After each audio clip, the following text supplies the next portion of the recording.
So again, good morning, everyone, and welcome to Palliative Care Outcomes Collaboration version 4 Clinical Education webinar. Thank you very much for making the time to attend. In this session, we will provide an overview of the changes in the PCOC dataset version 4 and help you understand how to apply this clinically. Now, before we start, I would like to acknowledge the traditional owners of the lands and pay my respects to the elders past, present, and I would like to extend my respect to the Aboriginal and Torres Strait Islander people, colleagues and staff who are present here today. My name is Anita Hatati and I am an improvement facilitator. I am calling in from the Darawal country on the lands of Wadi Wadi people in New South Wales. We are also joined by two other improvement facilitators for this webinar. Anna McPherson is in Meanjin on the lands of the Yagara and Turrbal peoples in Queensland. And also we have Martin Kalpner, who are based in Nand on the lands of the Wurundjeri people of the Kulin Nation in Victoria. We also have our Kylie Draper, who is PCOC's Quality and Innovation Manager, who are also based in Nand on the lands of the Wurundjeri people of the Kulin Nation in Victoria. Now, version 4 was developed through extensive consultation and it reflects the growth and maturity of the palliative care sector. It is streamlined and adaptable to wider clinical scenarios and model of care. It has improved data architecture, which means simplified data entry for clinicians and IT systems because episodes will no longer need to be created. There are new data items, which we'll talk about later on, that provides more holistic view of the patient needs. It is much more versatile and designed to support a wider range of service types beyond the specialist palliative care. So as we go through the webinar today, you will see how these key enhancements look like in the clinical setting. Now, the PCOC history document is also available in our website if you are looking for more details on how version 4 was developed. So today, what we'll cover today is we'll begin with an overview of the new assessment architecture and the clinical forums. And this will give you the foundation to understand how the updated clinical assessment tools and items are used. We'll also look at the resources and education available to support your transition to version 4. And we'll finish with an outline of the way forward. Now, if you have any questions at any point, please feel free to ask. You are welcome to raise your hand or use the chat function as well. Okay. We'll also have time at the end for question and answers. So, on to the first topic. The key enhancements in version 4 is that the data architecture has been simplified. Now, that may sound confusing, but I'll explain what it means in the clinical perspective. Now, in version 3, we required 3 levels of data, which are patient level data, episode level data, and phase level data. So in the clinical perspective, this means clinicians have to complete episode start and episode end form for the data to be reported to PCOC. Here, as shown in the graph, version 4 uses 2-tier system only that's built on patient level and assessment level data. So what this means for clinician is that there will be no more episode form to be completed for version 4.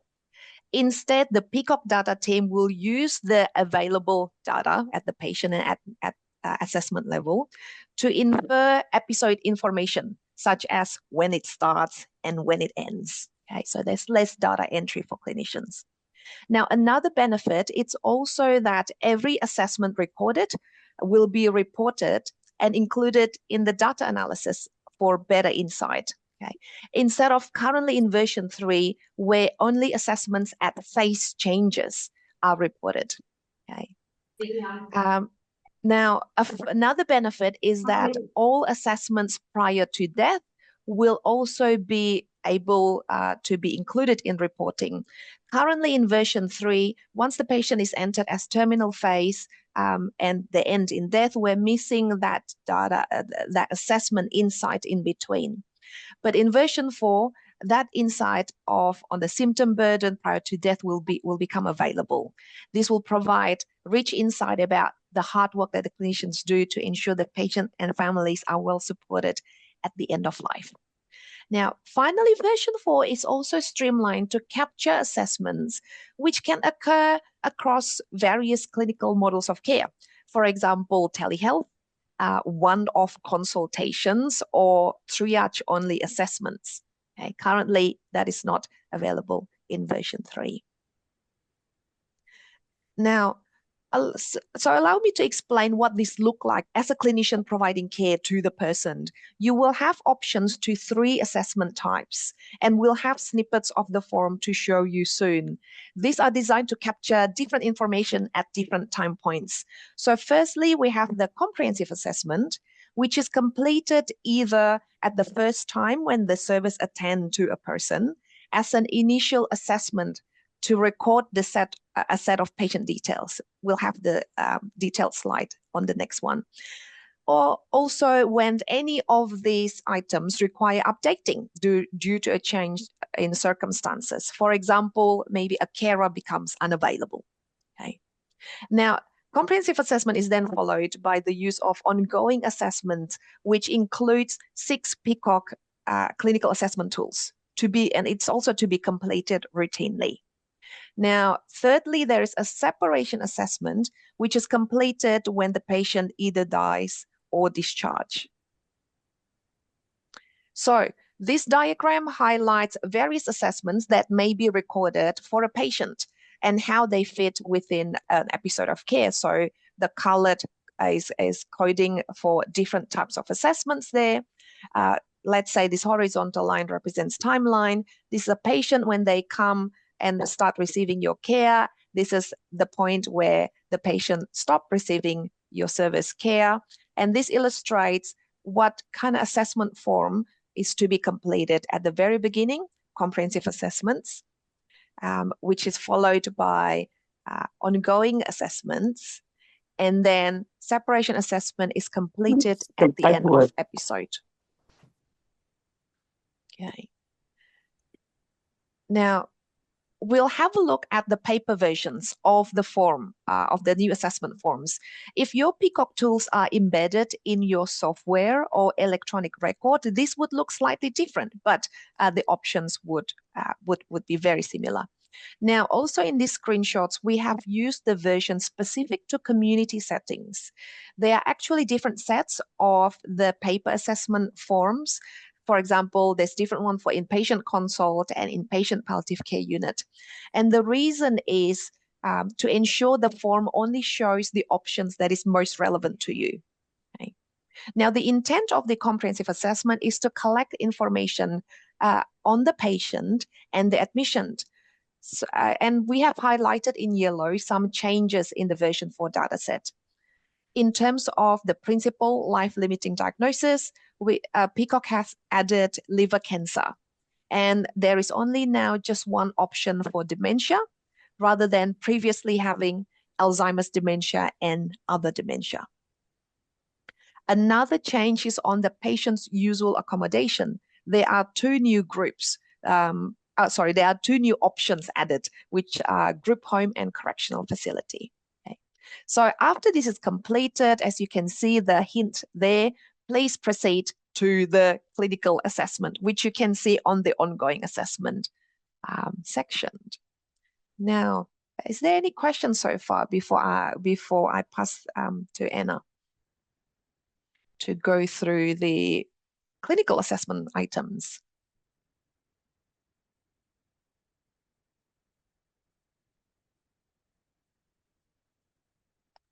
All right, passing on to you, Anna. Are you still muted? Sorry. So here we can see a snapshot of the new ongoing assessment page, which may look quite familiar to you because this is where we track our clinical assessments. It has now become 2 pages because, as Anita pointed out, we now have 6 tools, but it's got the same format where we have the columns where we're tracking the assessments over time. and the range of tools. And we also then have some color coding around the suggested clinical response to your scores. Anita, we'll just go on to the next screen. Okay, and so then this is the separation. We've just taken a screenshot of the key items of the separation assessment. So this, of course, happens either at death or discharge. At this point, we need to complete 2 items. So we look at the patient location after separation, and if the patient died, we look at the place of death. A key point to remember is that episodes ending in discharge also need to have a final clinical assessment. So this is recorded back on that ongoing assessment form with the columns, the 2-sided page that we just looked at previously that captures the assessments over time. The separation or the clinical assessment, of course, is not required when a patient has died. Again, as this is the community version of the form, the responses for the separation items may look slightly different on the version for inpatient and consult settings.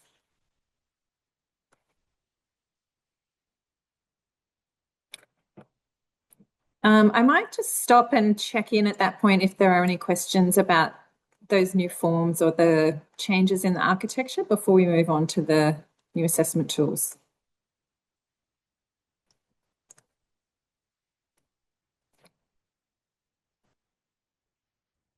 It might look like a bit of a change, but I think it's a structure that really follows the natural progression of an episode. Obviously you're collecting comprehensive information about the patient and the episode level items at the start. And then you're just doing that routine assessment, which is guided on the ongoing assessment forms. And of course, at the end, we're collecting that information about what happened to the patient and their separation. So it's hopefully quite intuitive once you start using it. Okay, well, we will move on then to our new assessment tool. So in version 4, PCOC is substituting the Edmonton Symptom Assessment System, or the ESAS for short, in place of the Symptom Assessment Scale, the SAS tool. There are some key benefits for using the ESAS. So the ESAS, like the SAS, is a patient-reported outcome measure, or a PROM, which helps to support patient-centered and value-based care. It is again reported from the patient's perspective, but this time we're looking at the severity of symptoms and problems for the patient, and it helps to measure the effectiveness of interventions over time. It helps to enhance communication between clinicians and the patient, and it assists the patients to articulate their concerns. And a key point is that it helps to support holistic care by assessing physical and psychological symptoms and by having a measure of general well-being. So this was a key reason for changing to the ESAS tool, so that PCOC could capture more of that psychological symptom burden, which the sector was keen to have for palliative patients.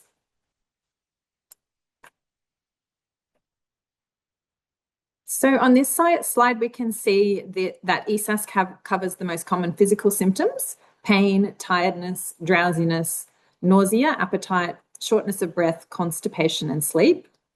Excuse me. And it also includes the psychological symptoms. Sorry. The psychological symptoms. Sorry, I might just have to grab some water. Yeah, have a pause. Give me 1 second. Yeah, you're right. You're right, Anna. Just while Anna's grabbing a drink, Anna, let me know if you need a nurse. I mean, I am a palliative care nurse. I'm not sure how much help I can be for you. Just as Anna's going through it, one of the things that inevitably will come up is obviously ESAS focuses on severity. So we've moved away from the focus on distress.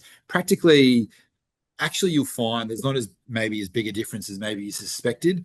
Certainly, one of the things we did when we looked at ESAS was we looked at what the best evidence and expert opinion had to say about distress versus severity, and what they have to say is that actually, from a patient point of view, there's really very little difference, if any difference. Patients don't necessarily understand the difference between distress versus severity as we may as clinicians. So that was really one of the driving factors for moving towards ESAS. And of course, on top of that, as Anna pointed out, ESAS is certainly more holistic. You know, those items such as anxiety and depression and well-being have been included. And this is in line with, you know, what is more commonly used, you know, internationally as well. Anna, how are you feeling? You're okay? Sorry, I think it's past now. I just felt that tickle coming on.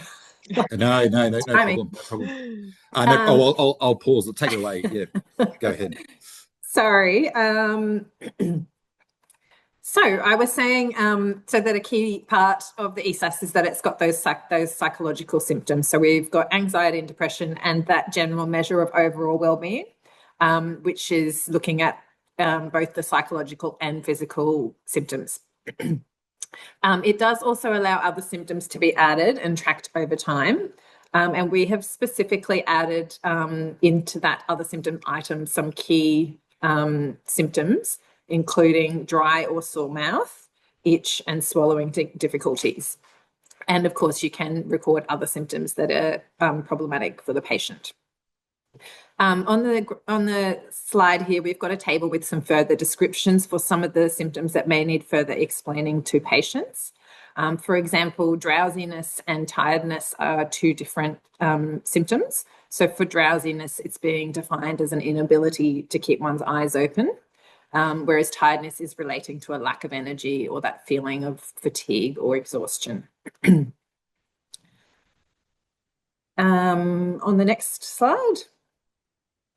So the ESAS should be assessed at each visit or every point of contact in community or consult settings. The gold standard, of course, is that the patient self-reports their symptoms and problems, rating the average severity of each of them in the past 24 hours or since the previous assessment if it's done more frequently. ESAS reports increasing severity on a scale from 0, indicating that the symptom is absent or not problematic, to a maximum score of 10, indicating that the severity of the symptom or problem is the worst possible. It's important to guide the patients to think about the severity of their problems in terms of how much of a problem they present.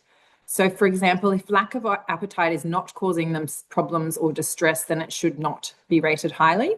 For instance, a patient in a terminal phase that has no appetite but is not troubled by this should score low on the scale towards the 0. We recommend introducing the patients to the tool and explaining it to them and using the range of resources that PCOC has created, in particular the ESAS rulers, which we have a snapshot of down the bottom there. It's very similar to our SAS ruler, but it's a little bit simplified. We also have a good brochure called Talking About Your Symptoms and Problems, and that's one that's been put together for patients, and it has been run through our consumer reference panel. And we also are working on translating the ESAS into, I think we're doing the 16 most commonly spoken languages in Australia now. And so all of these resources will really help the patient to self-report the tool whenever possible.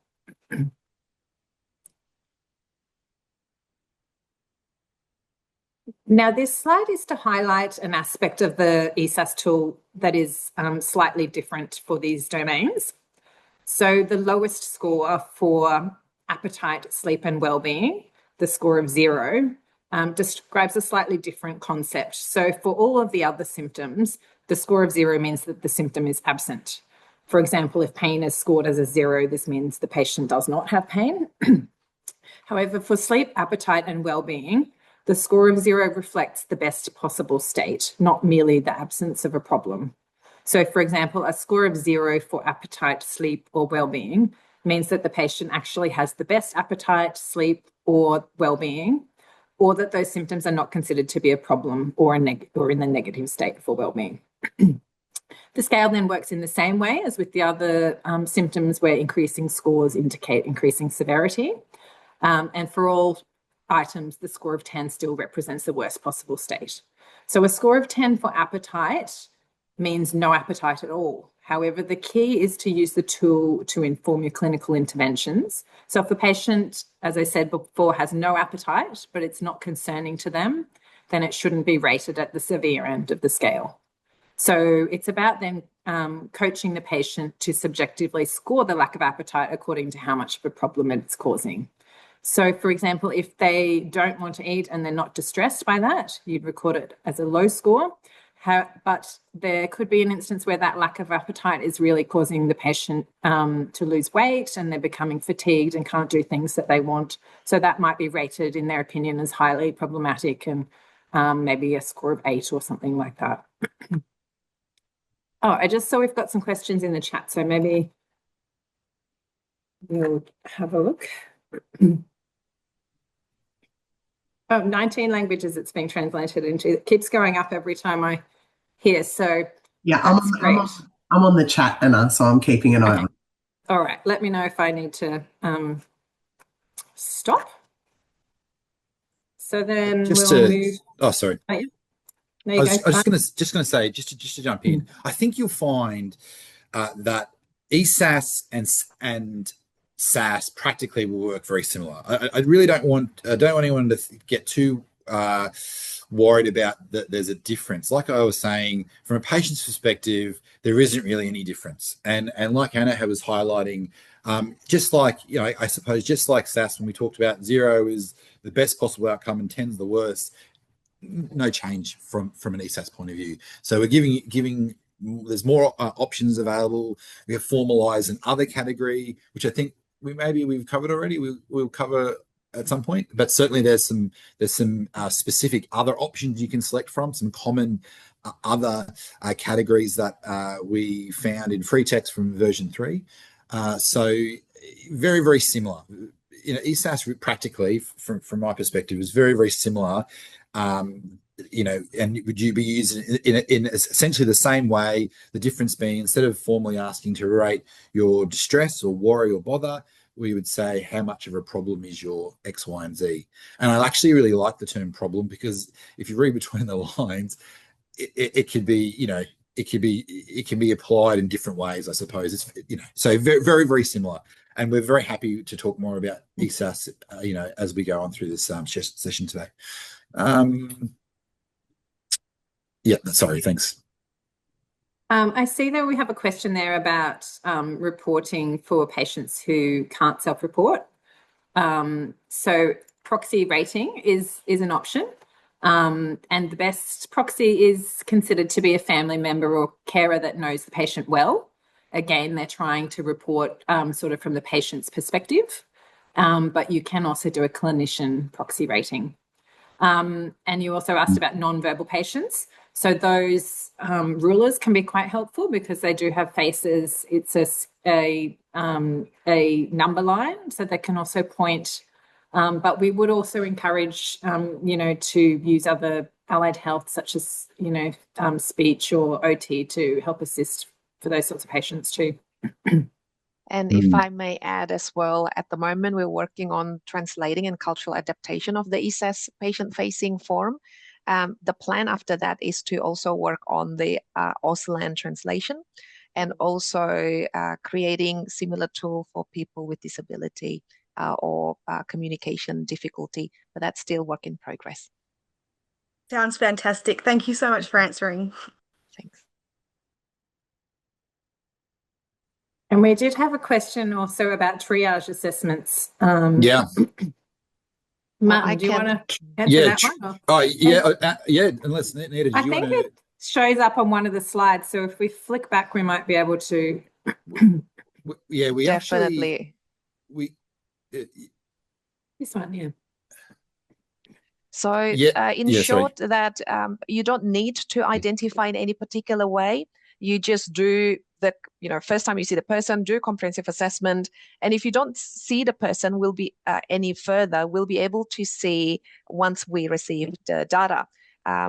For example, there is no consequent ongoing assessment. There's no discharge assessment. And there's also a few other rules and conditions that will identify that comprehensive assessment is a one-off triage or one-off consult assessment. So that's they will all be derived from the back end. Yeah, just to add, I guess from our perspective, we were still thinking from an episode start, about using all those all the tools. So essentially, if you're not using all of the assessment tools, it sort of falls outside what we would collect at PCOC. So you might be, doing a triage assessment. You might be using, Run PC, for example. You might be talking about phase as well. That would fall outside of what we would capture. But if in that assessment, in that triage, you then went on to do a full assessment using all the tools, that's when we would, capture. Well, that's what we would capture, if that makes sense. But triage, we did actually consider a separate component for triage, but it didn't make it in the final version of version 4. Yep. Nice. I hope that answers your question.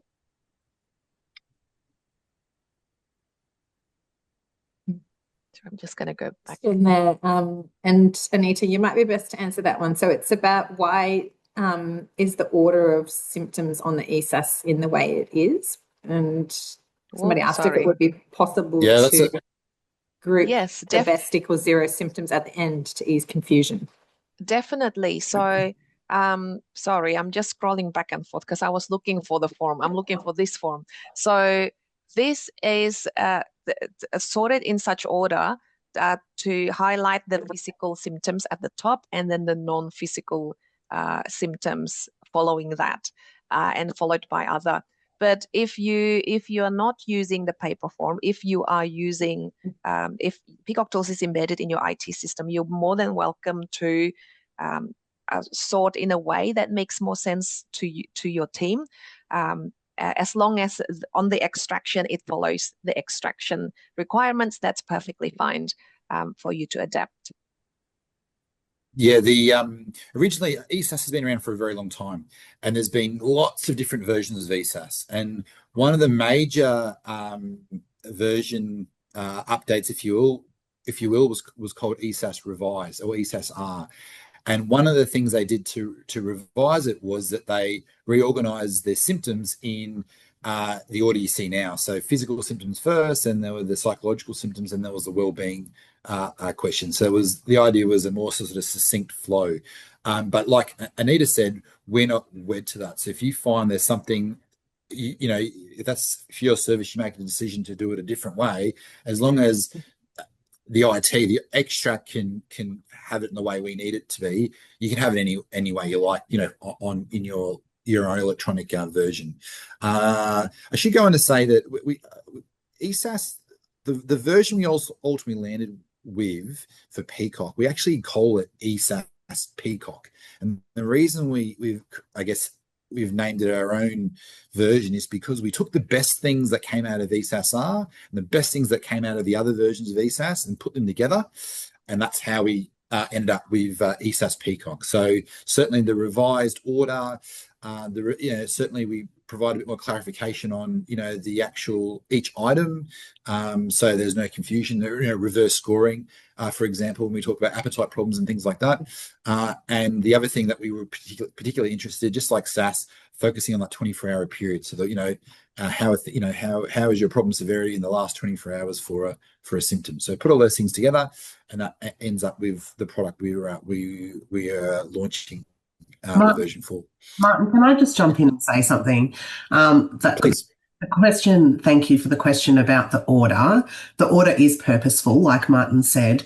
The way ESAS was designed was that well-being would be considered and assessed last, because it's meant to be a global overall measure of how the patient feels overall. So certainly feel free to adapt it for your setting of care, but the way that ESAS was originally designed was to ask that question last, so that we can ask the patient, how are you feeling overall? Or, can you rate your well-being overall? So it is meant to be a global measure that's meant to be completed at the end of the ESAS to identify how the patient feels overall. That is why we've ordered the form in this way. And that last question about the order, also, this was why it was identified with the original version of ESAS that there was a risk that, patients would misunderstand best and worst. And so, they would rate appetite problems as, 10 out of 10, when in fact there's no problem, because they're not eating, must be 10 out of 10. And in fact, it's 0 because it's no problem to them. So that was one of the big enhancements with the ESAS-R, which we adopted for our version. Yes, let's. But please keep adding questions into the chat. It's really good questions, but we'll crack on with the rest of the preso. And we're going to talk about. Oh, it's my turn, I think now, is it? Yeah. Yes, great. We're going to talk about Delirium. So this is very exciting. It's obviously a brand new item for PCOC. What is Delirium? The thing I want you to really take. You can see we've got some key points on the screen now. The thing I want you to really take away is that it's not normal. It's not a normal process. It's a normal part of the dying process. So it's something that's happened that's unfortunately it's common, but it's not a normal thing, and therefore we ideally should be doing something about it in line with the goals of care. The tricky thing about delirium, of course, is I think for most of us, most clinicians are sort of more we're very familiar with the hyperactive delirium, but we also have to be mindful about the hypoactive delirium, and of course mixed delirium where you get a bit of both. So delirium is definitely a problem in palliative care, and this is PCOC's first attempt at shining a light on delirium. Okay, but please, the takeaway point is that it's not normal, and ideally, and we should be doing something about it, and what we should be doing about it should be in line with the patient's goals of care. Yeah, next slide, thanks, Anita. The why, why are we doing this? I've sort of just touched on it. The main thing though is that we want to make awareness. We want to understand how common it is with patients, services that have patients who participate with PCOC. We want to raise awareness to the prevalence of delirium. And I suppose the other thing is we really want to make sure we don't want to just raise awareness. It's one of our goals, but it's really that it's being addressed. And we're giving you that prompt to address delirium when it's detected. We did have in our initial thinking, we just considered whether using a formal tool should be mandatory. However, after much discussion and debate, we decided that's a little bit outside of our scope. It's not our place to tell you what you do in your management, but it's just to certainly say, we want to just make sure that you've considered if delirium is a problem. And if I just jump to the next slide, please, Anita, we have a little flow chart, and this is in our quick plug for our clinical manual for version 4. It's available on our website. The version 4 clinical manual is different to the version 3 clinical manual in that it includes a lot more information to help you determine the best answer or the best response. So there's a lot more guidance in the version 4 clinical manual compared to the version 3. And we've also included throughout the manual quality improvement opportunities as well for each item where appropriate. Great. I saw a message. Yes, we're very excited. We're very excited. I mean, it is. I know we're at the end of the year and we're all tired and it's been a busy year, but trust us, we are very excited for you guys using version 4. But in regards to delirium, the flow, if you will, the idea is that in the first instance, the clinician will determine if delirium is present. So using whichever process your service uses. If you don't use a standardized tool, you may consider incorporating a standardized tool. If you're unsure if the patient has delirium, again, you may just consider using a validated, standardized tool. But that's an optional step. The first step is that you determine if the patient has delirium or not. The second step is a patient-rated question, and we're asking the person to rate their distress from delirium. So we're still using that term distress as opposed to ESAS. So it's not a formal part of ESAS. It's a standalone, a separate patient-rated question. We're asking the patient to rate the level of distress from delirium. Why would we ask the patient? So we're thinking about, and distress is useful, I suppose, we're thinking about not just if the person has it, but maybe they're concerned about, maybe they've had it before and they're concerned about having it again. Maybe they're aware of a family member who's had distress, who's had delirium, and that's causing them distress, the fear of developing themselves. So there's a separate question that's patient rated, and of course we can use a proxy if we need to, like the ESAS. But once we've answered the question ourselves if the person has delirium. We've asked the patient to rate their level of delirium, regardless of if we think they have it or not. So again, because it might be that they have a fear of delirium. Then we go on with the rest of the assessment tools. And what I like about delirium is, what I like about thinking about delirium before we do the rest of the tools is that we've always said, you know, with SAS now, with ESAS, it should be patient rated unless the level of confusion is significant, unless they're unresponsive.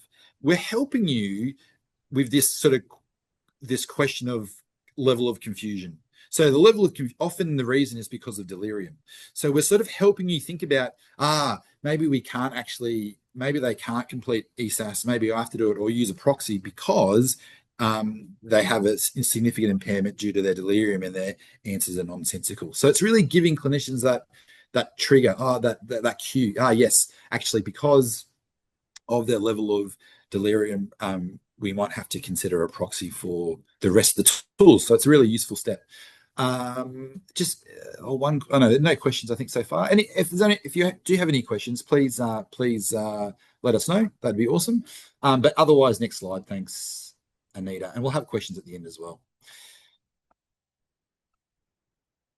So this is the first step. Assessment 1, is delirium present? Sorry, yeah, thanks. So this is that clinician rated question. It's simply yes or no. If unsure, then of course we can use a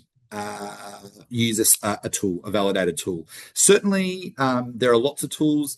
The national standards does highlight 4AT. I think we don't have a preference what tool you use if you choose to use a tool, but it can be really helpful, especially for junior clinicians. Ultimately, you know, the big thing is we're thinking about trends, aren't we? Like patients' behavior and changes in behavior. And so those tools can just be a really useful guide, but it's not a formal, you know, adoption of PCOC that you must use a validated tool. Thanks. And yes, if delirium is present, then we, like I said, we can think about being a proxy or using a proxy for the rest of the assessments. Thanks, Anita. Assessment 2 is the patient rated question. And again, we're thinking about it in that last 24 hours. So, we're asking the patient to rate their level of distress in the last 24 hours and no change into the scoring, zeros, no problem, 10's the worst in the world. Good. So hopefully that's clear of everyone. A patient-rated question, and then regardless of, a clinician-rated question, regardless of the outcome, a patient-rated question, and then we go on with the rest of the assessments. Easy, huh? Easy. It might be in the quiz later, so make sure you've jotted down those points. No, there's no quiz. Let's go on with the other clinical items. So these are new for version 4, new and improved. So you can see there, referring speciality. We want to help services better understand where referrals are coming from. So this is just a bit more, provides a bit more description in that. And so why is that useful? It's useful to understand where they're coming from and then therefore where they're not coming from. And this might then, from a service development point of view, direct some of your thinking into approaching specialities that you aren't receiving referrals from, where they could have patients that require palliative care. Motive assessment. So we're very interested in, obviously, moving forward with telehealth, and we were interested to know video conferencing, face-to-face. How are you doing PCOC? How are you providing palliative care and conducting assessments? The other big change is we've added time. So for those who've used PAL Center, our program, time has been there for a while. Certainly, time will be a formal additional item, and so that you can conduct multiple assessments in one day, and we can work out which order that you did them in. So time it sounds like an obvious thing, but it'll be really, really quite useful for version 4. Thanks. Thank you very much, Anita. Care availability is a new item. For those who use the profile, the version 3 profile stream, that was a question about carer if the person had a carer. We're really trying to understand, I suppose, the informal, carer. We're trying to understand sort of informal caring, in palliative care. How often does it happen? And so this really is it helps us understand that, and that will, we'll use that going forward for the sector to better understand, what the needs are for not just patients but their families and carers. And you can see some key points. To specifically, it may be a family member, maybe unpaid, it may be that they've hired someone. It's not necessarily the next of kin, and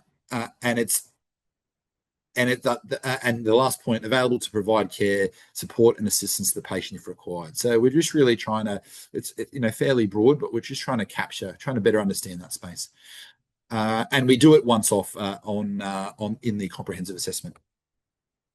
Okay, now my favorite part is coming. We're moments away. Strap yourself in. Version 4 resources. Hey, you will see here, this is an updated lanyard card. This is for those who are familiar with the current lanyard cards, this is the smaller, thinner one. This is the updated version, and you can see there we used to have a phase one, which we no longer produce, but you can see the phase, the key points have come back into the lanyard card, and this is actually thanks to Anita for developing these updated versions. The formatting looks amazing. That's the first part, so that describes the tools. The next one is my favorite one, which we'll go to. And again, we'll have more questions at the end.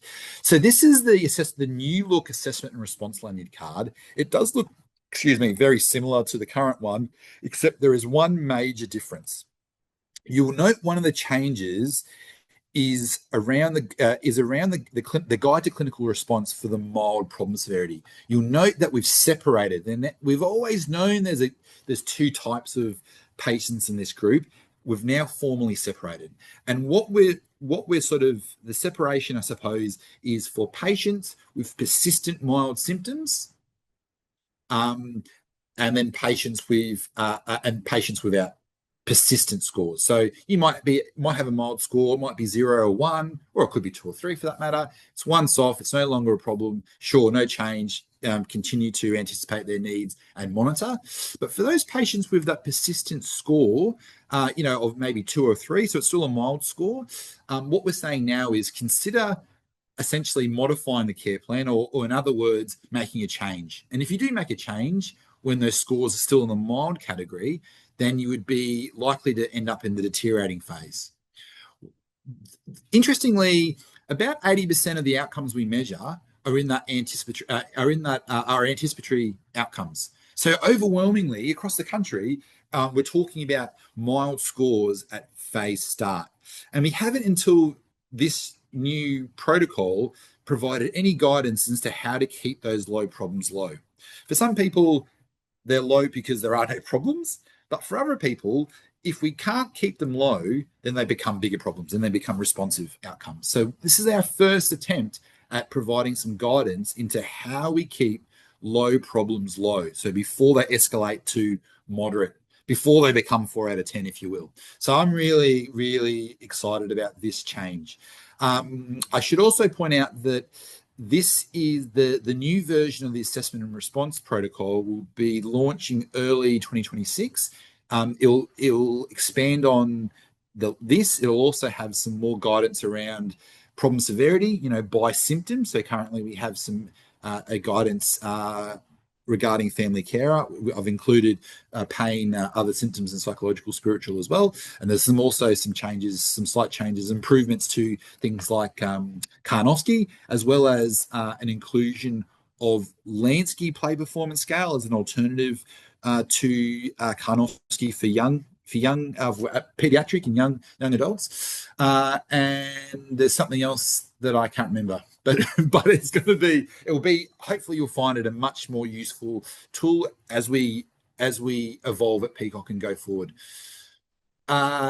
Quick question. We haven't released the new resources yet, other than the clinical manual and the data dictionary. So they're both available on our website. All of the assessment and response things will be launched early next year. The lanyard cards have not yet been printed, so they're not far away. We're just making sure there's no further changes. But essentially, all will be revealed early next year. But again, the clinical manual is available, and there's an example of the new lanyard cards in the clinical manual.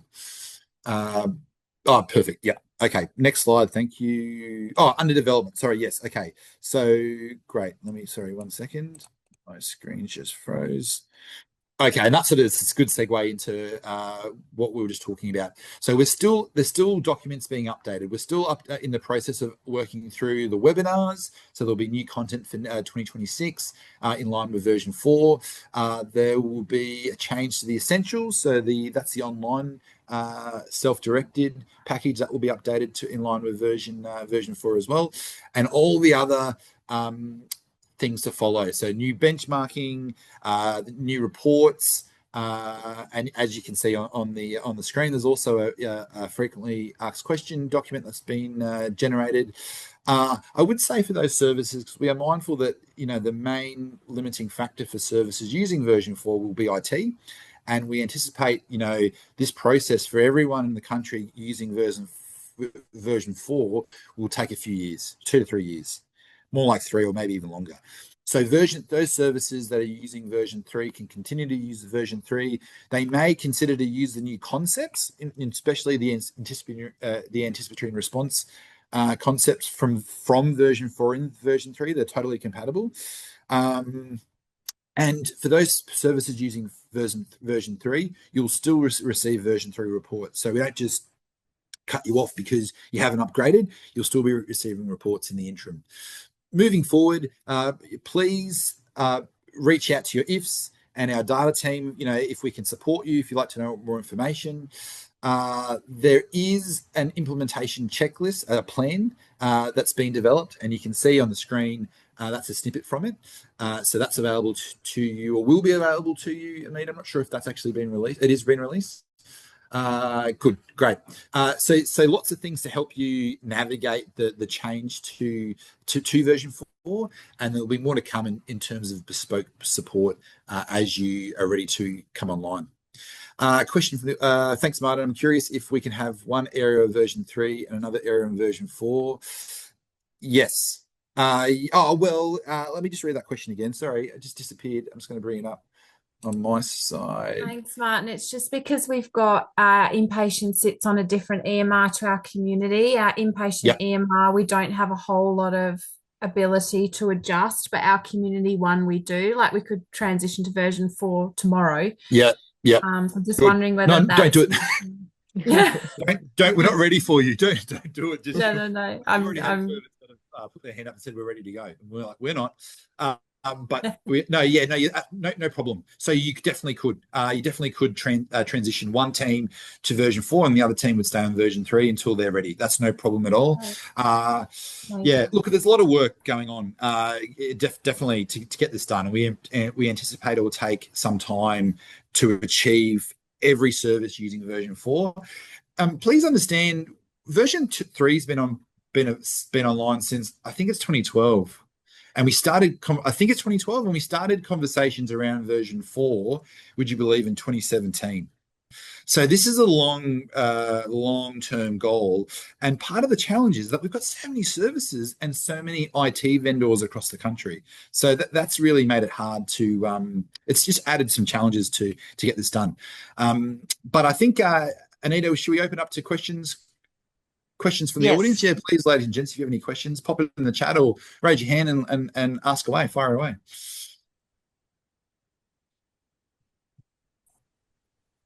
Martin, how will we know? You guys will let us know when you are ready for us to transition over then? Yeah. So essentially, we anticipate, I was talking to our data manager yesterday, in fact, and I want to say in the early 2026, I just can't remember the month he said, early 2026, the SOS, the Secure Online Submission, will be ready to receive version 4 extracts. So we're not far away. The services that are using PAL Center, that the version 4 build is complete. It's just being tested by a couple of services, and that we expect that to be ready to be distributed in January. I think it's January. Correct me if I'm wrong, or certainly early 2026. And we expect those services to be the first tranche of services using version 4. We know, I can tell you that services that are using Palcare, we're aware that I think we're anticipating mid-2026 for those services to be ready. But it will really come down to, if you're not using PalCenter, it will come down to your developers, your IT vendor, your developers within the vendors to punch out do the work. And obviously there's a lot, I can see a lot of our support will be, meeting with the services, the clinicians, and your developers, and being that sort of conduit between IT and clinical. I suspect we've got to make sure that the system that's built is a system that is user friendly, meaningful, all that good stuff, easy to use. And if I may add as well, as the clinician and as the driver in your own service, it's probably worthwhile as well for the internal team to speak to the IT providers, for example, and provide them direction about, all right, we want to embed this. What's the plan? How's it going? What's the capacity? And consider all the resourcing as well. There's so much we can do in PCOC, because we're often seen as the external organization, and therefore often request needs to come from the internal team. So please follow up with your IT vendors and then see where they're at, and feel free to reach out to us. Definitely, if we know any updates from any IT vendor that's relevant to you, we will update you. But oftentimes the communications happens internally. In other words, you may know better about the timeline for your IT system. So, but we can continue communications and work together. Yes, question about the new forms. The main thing to take away, so in terms of the new forms, please do not use them until your IT system is ready.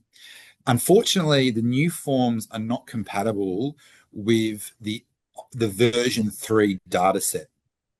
So if you're using the new forms, you'll find when you go to submit to us or enter into the system that submits to us, you'll find that there are missing items, and it won't. When you submit it, there'll be data fields that are missing, and it won't validate. So please don't use the new forms until your IT is ready to go. And we've already had a couple of services that have done that. I just saw another question in the chat. Can I please ask a question after Kelly's? Yes. Can I please ask a question? Fire Yeah, please away. go ahead. Thanks, everyone. This sounds fabulous. Please, apologies, I am probably jumping the gun quite a bit, but I'm just thinking longitudinally, long term. Has PCOC ever considered perhaps developing an app whereby clinicians can just go bang, bang, bang, and it all automatically submits to your database? Yes. In a nutshell, we have. Yes. And long term, it's something we want to provide. Long term. So what we're really interested in investigating is a cloud-based solution for capturing data. And so in theory, we'd like to have an app that would offer, allow patients to submit their own patient-rated data, clinicians to, use a phone or any tablet, whatever. It is a longer-term goal. I don't think any of our data team are here today. Are they on this? We are, I think, realistically years away from achieving that, but that is something, and that's that's something we're really keen for, and it's something definitely on our minds. It's definitely something we really want to do. We want to be able to provide, definitely. So it's hopefully in the not too distant future, but realistically, there's a few hurdles we have to jump. One of them is there's a technological problem, and there's a cost. There's a cost we have to make a case for from the federal department to get more funds to be able to do that. Yeah, great question. We want it. We want it too. Can I answer Suzanne's question? Is that okay, guys? Yes. Go ahead. Yeah. What was the question, Kylie? Do you mind recapping why delirium rating is stress, and the ESAS items are about, obviously severity? It's very hard for a palliative care patient to rate the severity of their delirium. If they've not had delirium before, or it's their first time having delirium, they might not have the ability to relate the severity of it. But what we do know is that delirium can be quite distressing for patients, and that many patients will have the capability to rate their distress from the delirium. So that's why they're distinctly different. That's why we haven't included delirium in the ESAS, because we want it to stand alone on its own and give us an idea of the prevalence around the country and be able to enable services to better recognise and manage the delirium. Yeah, delirium is obviously, this is our first attempt at tackling this massive issue. It's, people have wanted it, and we may find that this is our starting point. We may find for version 5, whenever we've already started talking about version 5 for those who are interested, we may find there's further changes, enhancements, we do things differently again. But in the first instance, we're up to the point now we want to make a start and just see, essentially, we've made an educated guess, based on that best evidence and expert, advice. And now we want to see what it tells us, and then make further decisions from there. And just to reassure everyone, when we do this work around developing the FAQs for deliriums, we're not doing it on our own in isolation. We are liaising with experts in the field like Dr. Anne-Marie Hosey, Dr. Amy Montgomery, trying to get the best evidence to inform the tools development. So just to reassure you, and like with the ESAS-PCOC and the development, we did speak with the developers of ESAS to be working with them around the original ESAS, to be working around developing a new kind of ESAS where we've tried to take all of the best elements and incorporate them into the ESAS-PCOC version. Mm. Yeah. Right, thanks for all the questions. We have 1 minute before this ends. Does anyone have any more questions? I do. I just wanted to know, and this may not be the right platform, so I'm happy for you to tell me it's the wrong place. Oh, there you go. Someone's just responded to my question on the chat. What was your question? Thank you. It was just in regards to, we've been having difficulty in submitting our PCOC reports to our PAL Centre account. So because you said they're already transferred and ready for version 4, I was concerned that may be the reason, but sounds like it's not. Do you want to, it will be okay. Do you want to stay on this? Cheers, Aaron. Oh, good to see you, Aaron, by the way. Nice. Glad you can make it. Would you like to stay on the line afterwards, just so I can I've just got a couple of questions about trying to see if we can troubleshoot this problem, because yeah, it's not related, but it still shouldn't be a problem for you. So we'll try and see if we can help you get to the bottom of it. Wonderful. Thank you. Yeah, thank you. Thank you. Otherwise, thank you so much for participating and being enthusiastic about version 4. We are very, very excited. And if you have any further questions, feel free to reach out to us.